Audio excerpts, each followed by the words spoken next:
Hi guys, for anyone that is watching this, my name is Sheridan and welcome to my first YouTube video.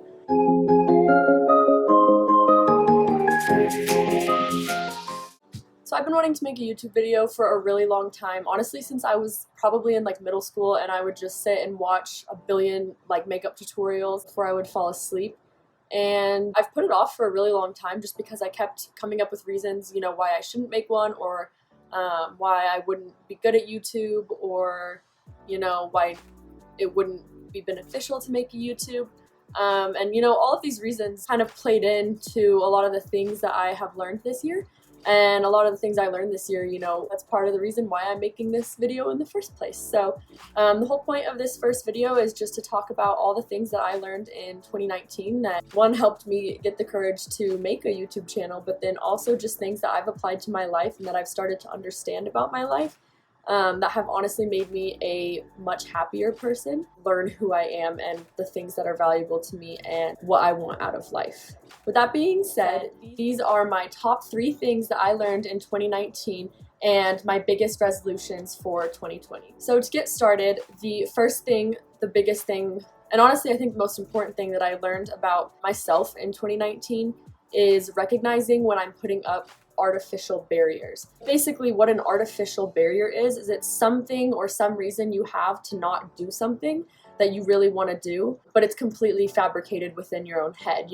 It's not like there's a law against it or like a real physical reason you can't do this thing. It's just reasons that you've mocked up in your head for why you shouldn't pursue this thing that's going to make you really happy. One example of this is when I first wanted to dye my hair really fun colors, I was really scared to dye my hair, and I wanted pink hair for like the longest time. Like I always wanted pink hair. I thought girls with pink hair were just absolutely gorgeous. I always told myself, nobody's gonna take you seriously if you have pink hair. Your work's not gonna let you have pink hair. Or I was on the cheer team at the time and I thought, oh, cheerleaders can't have pink hair. Nobody had ever actually told me these things. Nobody ever was like, hey, like you guys aren't allowed to have X colored hair or like nobody had told me these things, but I think just from a lot of like societal norms that I mocked this up in my head that if I wanted to like do other things that I wanted in life, I couldn't also have colorful hair. And I quickly realized that all of these reasons that I was coming up with for not to dye my hair, they were all fabricated in my own head. They were these artificial barriers. Once I was able to realize that, I was able to understand and overcome it and, dye my hair as many fun colors as I want. There was no, negative backlash from doing this thing that I had worked up so much in my head as, oh, I can't do this because of all these reasons. So that's kind of one example of what an artificial barrier is. And there are real barriers in life to why you can't accomplish things. For example, maybe you don't have enough money to go on this crazy trip you want to go on, or maybe it's against the law. Like there are real reasons why you can't do things, but the key point in understanding and noticing when a barrier is artificial or not is take a step back and ask yourself, has anyone else actually told me this reason of why I can't do this? Or, is there actually like a rule or a law in place of why I can't do this? And with rules, a lot of times too, look at them and see, is this a rule that I can push? A lot of the strides that we've made in society and law today is because someone said, hey, I'm gonna see how far I can push this rule. It may have been a real barrier, but to them, they said, I'm gonna push this boundary and get stuff done. That's when it comes to the artificial barrier of, what are people going to think of me? What are my friends gonna say? What are people online gonna say? It's honestly a blessing in disguise to kind of have that fear, because you will very quickly realize who your true friends are. Your friends, they're always gonna roast you, they'll give you a little gentle tease every now and then. That's like how all friends should, if you're not making fun of each other every now and then, are you guys even best friends? Real friends, if you're doing something that is true to your heart and your happiness and, it's not hurting anyone, it's not hurting others, it's not hurting yourself, your real friends are going to support you and they are going to lift you up and they are going to want to see you succeed. So if there's people out there, or of your friends especially, that are making fun of you or trying to tear you down or give you these reasons not to do things, one, they're not true friends, and two, it's probably stemming from their own insecurity. So getting back on topic, understanding artificial barriers and being able to overcome them is one of the biggest and most important lessons that I've applied to my life in 2019. Alright, so that gets into my second thing that I have learned in 2019 and my second biggest New Year's resolution for 2020 is to really keep promises to myself.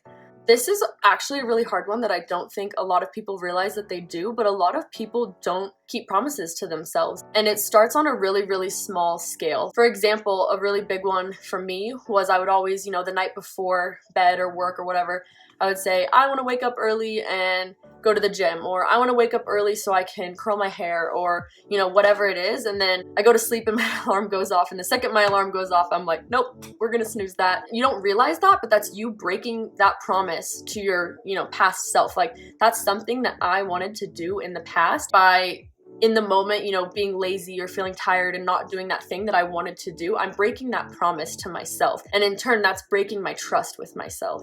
And when you break trust with yourself like that, you're actually it's gonna negatively affect you in the future. As this builds and builds, all these times you say, oh, I want to do this, and then in the moment you don't do it, or I want to go out with my friends this night, and then you say, oh no, I'm too tired. To a point, yeah, you have to think about what you want in the moment, but you also have to have the discipline to really follow through with the things that you want, because at one point in time it is what you wanted. If it's something simple and something that you wanted to do to better yourself, but in the moment you get lazy or like life gets crazy, whatever the circumstances, if you keep allowing these like outside factors and you put them as priority and you put what you want on the back burner, you're really gonna lose a lot of trust with yourself. And so the biggest and most important thing that I've really applied to myself through this is keeping those promises to myself. So if the night before I say I'm gonna get up and I wanna go to the gym, when that alarm goes off, as much as it sucks, I remind myself, this is what I wanted last night. Is sleeping in or is going to the gym gonna put me closer to my goals? And I get up and I just do it. And it sucks for like 5 minutes when I'm tired, but afterward, I feel so much more self-love knowing that I was true to what I wanted and I kept that promise to myself. This kind of leads into my third thing. The best way to keep your New Year's resolutions, realistic and stick to them is to start by keeping all your daily promises to yourself, to have a routine.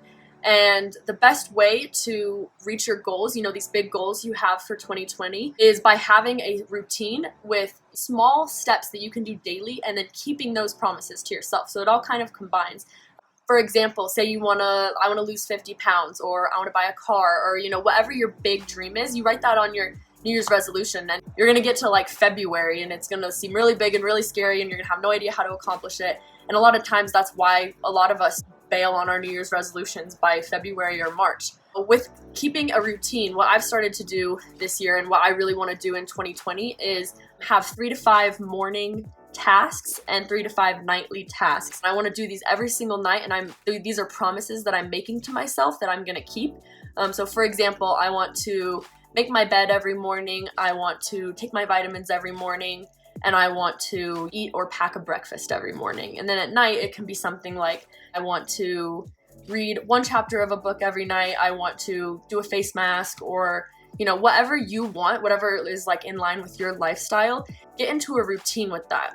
And then when you go and you're thinking of your goals for 2020, so say you do want to lose 50 pounds or buy a car, in your routine add in, okay, every Monday, Wednesday, Friday, I'm going to go to the gym. And this is a promise you're making to yourself. You're going to keep this promise, which is going to help you build that trust with yourself.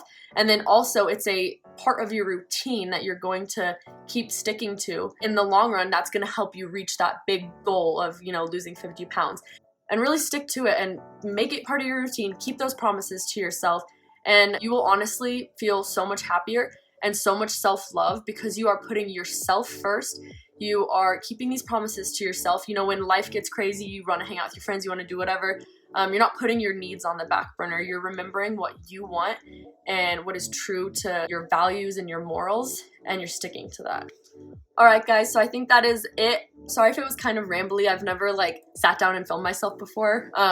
And I tried to plan it out a little, but it's kind of just been like this conscious stream of thoughts that's been in my head the last couple days. But basically the 3 biggest things that I have learned this year is block out those artificial barriers, be able to identify them and then overcome them. Second of all, keep promises to yourself. When that little voice in your head says, oh, I want to do this tomorrow, or I'm going to do this the next day, or I want to clean my room this weekend, keep those promises to yourself. No matter what better offer comes up or how you're feeling in the moment, have the discipline to keep those promises to yourself, and you will start to build so much trust with yourself, grow so much more self-love because you really are taking care of your heart. and you're gonna overall just start to feel happier with yourself. Lastly, get into a routine. Try and set 3 to 5 things that you want to do every morning and every night, and then stick to it. Alright guys, thank you so much for watching this video. If you like it, be sure to give it a thumbs up and subscribe to my channel. I know this one was like a little more serious, so I'm gonna think of like fun things that I want to film and stuff. But thank you for watching, and I hope that you can apply some of these things that I've learned to your life to help you be happier overall and live a better life.